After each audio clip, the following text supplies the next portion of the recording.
Alright, good morning mga brothers. Welcome sa itong Brothers Life. Yan, kung nakikita nyo guys, gumagawa tayo ng simpleng lutuan. Ayan. So, ayan, sinusukat na natin kung kasya ba sa arang.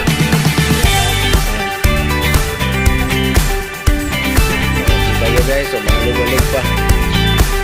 Ngayon, nilagyan na natin ng lupa at saka kinabit na natin yung grill. Ayan. So, maayos naman siya guys. Pasensya na kasi hindi masyadong detalyado kasi